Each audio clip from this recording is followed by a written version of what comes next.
You know, for a story that kicks off with giant naked cannibals, probably the most unbelievable part of Attack on Titan is how many folks didn't see the ending coming. What the hell is this? Honestly, it's a toss-up. Welcome back to the channel, and today we are peeling back the layers of Attack on Titan. This show really makes you wonder if humanity is worth saving, one traumatized child soldier at a time. It's a tale of walls, whoa, and wait, he's a Titan too? Hey yo, what the fuck? This is Eren's journey from an angry boy to an even angrier genocidal boy. Mikasa's lifelong and frankly kind of scary dedication to said angry boy. And I'm crippled by the fact that you still won't accept me as your sister and lover. What'd you say? Nothing. I am the knight. And Armin's evolution from a screaming intellectual Armin, what the hell is wrong? You know what, Eren? Yes, it's not gonna. I woke up today and I went upstairs, right? to, well, a slightly less screaming intellectual.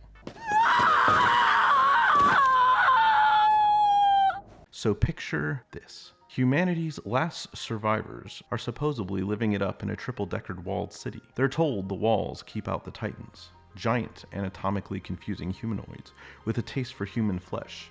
Life is, well, it's life.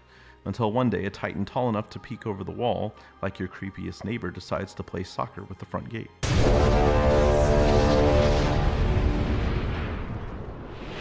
Balls! This is the Colossal Titan, and he's here to kick off the series, quite literally. This naturally leads to a Titan free-for-all in the Shiganshina district. Amidst the chaos, our protagonist, Eren Yeager, gets a front row seat to his mom becoming a Titan Lunchable. It's a traumatic, defining moment that serves as his villain, hero origin story. He swears to kill all Titans, a totally reasonable and not at all foreshadowing heavy goal. Joining him are his two childhood buddies. There's Mikasa, who's basically a one-woman army with the emotional range of a particularly stoic rock. Then there's Armin, a kid who's initially more prone to terrified screaming than fighting, but packs a brain so big it's practically a Titan of its own. He said it! He said it! The trio joins the military, specifically the 104th Training Corps, which is less Top Gun and more quickest ways to a Titan's stomach 101. Next, we have the Survey Corps, where the remnants of your very short lives will be composed of pants-s***ing terror. Sign on up and get eaten by a f***ing Titan. They learn to use omnidirectional mobility gear, or ODM gear, letting them zip around like caffeinated spiders, assuming they don't accidentally splatter themselves against a wall first. During their first real battle in Trost, things go south faster than a Titan doing a belly flop. Eren gets himself eaten in a surprisingly heroic yet incredibly dumb attempt to save Armin. But plot twist, instead of becoming Titan Chow, Eren becomes a Titan. Yep, the kid who wants to kill all Titans can turn into one. His new party trick, punching other Titans hard. It's confusing for everyone, especially Eren, who hasn't got a clue what's happening half the time. Well, Eren's little Titan transformation doesn't exactly win him friends in high places. He is put on a very public trial where the military basically debates whether he's a secret weapon or just a really elaborate snack for the enemy. Enter Captain Levi Ackerman, humanity's strongest soldier. Levi persuades the court by delivering a beatdown on Eren that's both brutal and weirdly effective. Kind of like a really aggressive job interview. Eren is placed under Levi's very watchful, very judgmental eye in the Survey Corps. Their missions usually involve a lot of dramatic speeches, more dead horses than a John Wayne movie marathon, and the constant nagging feeling that everyone is hiding something. And oh boy, are they ever. The female Titan shows up, a blonde, athletic Titan who seems way too smart and clearly has a vendetta against Eren's face. She systematically dismantled a good chunk of the Survey Corps, leading to Armin having one of his classic big brain moments and deducing her true identity. Surprise! It's Annie. Because in Attack on Titan, if someone isn't secretly a Titan, they're probably just dead. But wait, there's more. Just when they think they've cornered the market on traitors, Reiner and Bertolt, two more of Eren's, in quotes, friends, casually reveal they are the armored and colossal Titans. Oh hey, Eren, by the way, we're the reason your life is a living hell. Wanna come with us? It turns out the Monarch is corrupt and actively suppressing technology and information. Shocking, I know. We discover that Historia Reese, another cadet who mostly looks confused and scared, is actually of royal blood, which means she gets dragged into a coup d'etat, because what is a world-ending Titan apocalypse without some good old-fashioned political backstabbing? Meanwhile, Levi has his own family drama with Kenny Ackerman, a psycho gunslinger who happens to be his uncle and raised him to be, well, Levi. Their reunion involves a lot of bullets, impressive property damage, and plenty of snarky comments about height. The main event, though, is the mission to retake Shingashina and finally reach the basement of Eren's old house. Dr. Yeager, Eren's dad, apparently left all the answers down there, like a really morbid scavenger hunt. The battle is an absolute bloodbath. Erwin Smith, the commander of the Survey Corps, and a man with a serious gambling addiction when it comes to human lives, leads a glorious yet utterly insane suicide charge against the Beast Titan, a new, terrifyingly intelligent ape-like Titan who enjoys throwing crushed rocks in a side of existential despair. Armin gets barbecued by the Colossal Titan, but in a moment of peak medical drama is saved by Levi, who has to choose between reviving Erwin, the experienced leader who knows what he's doing, or Armin, Eren's best friend with a dream. Levi picks Armin, mostly because Eren and Mikasa threw the world's biggest tantrum. So, Armin gets a new lease on life and the Colossal Titan powers for his trouble. Not a bad consolation prize for being burned to a crisp, huh? They finally reach the basement, and what do they find? Not a cure, not a magical weapon, but books. Diaries from Eren's dad revealing the truth. They live on an island called Paradis. The people inside the walls are Eldians, a race that can turn into Titans, and the rest of the world hates them and wants them gone. Oh, and humanity isn't almost extinct.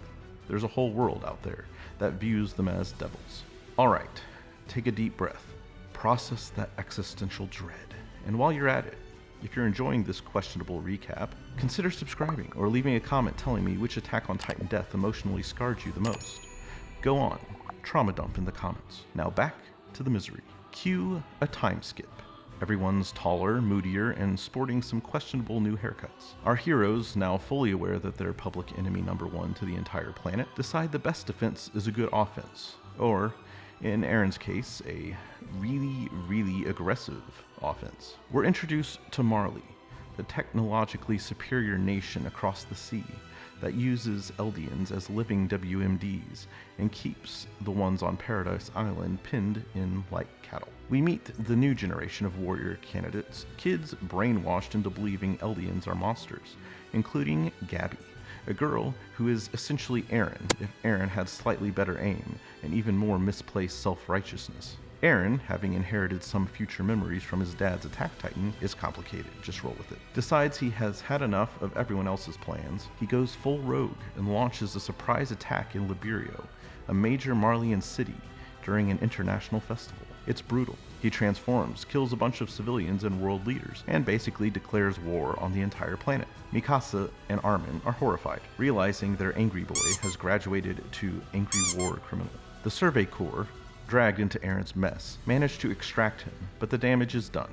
Paradis is now officially at war with the world. The politics get even messier, with internal factions, betrayals, and yeager, Eren's half-brother and the Beast Titan, showing up with his own equally bonkers plan for Eldian salvation, which involves mass sterilization. Yeah, it's that kind of show. Eren, now looking like a man who hasn't slept in a decade and listens exclusively to early 2000s nu metal, decides Zeke's plan is also dumb. He has his own path and his own plan, and it's the worst one of all. Using the powers of the Founding Titan, which he activates by making contact with Zeke, who has royal blood, Eren unleashes the Rumbling. This involves awakening the millions of Colossal Titans sleeping within the walls of Paradis, and sending them to trample the entire world outside the island into a bloody pancake. His logic? If everyone else is dead, no one can hurt his friends or his home. Perfection.